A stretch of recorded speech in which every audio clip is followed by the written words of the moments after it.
من که میگم نزن، مخصوصا اگه نجراری، ولی اگه میخوای بزنی اینا رو باید بدونی. اصلا ندونی گن میزنی تو دورت. اولیش دنبال ترکیب کردن زیادی نباش. یه دارو نهایتا 2 تا دارو کاملا کافیه واسه کسی سابقه دارویی پایینی داره. دومین نکته دوزه. خیلی فکر میکنن دوزو بیارن پایین دیگه آسیبشون یاد پایین. نه، دوز 100 جایگزین تست بدن میشه، آسیبی سر جاشه، ولی از اون طرف نتیجه خاص و عضله سازی خاصی برای اتفاق نمیفته. یه ذره بدن سرحال میشه.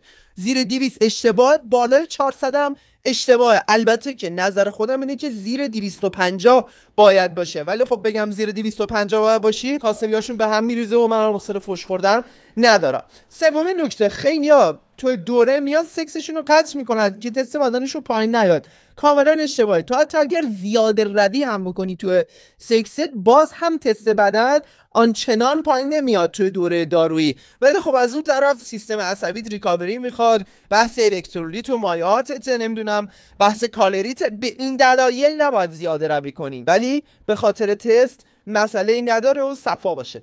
چهارمین نکته اینه که تست پایه بهتر استفاده کنید. چرا؟ به خاطر اینکه بدن به تست پایه عادت داره، چون هورمون خودشه.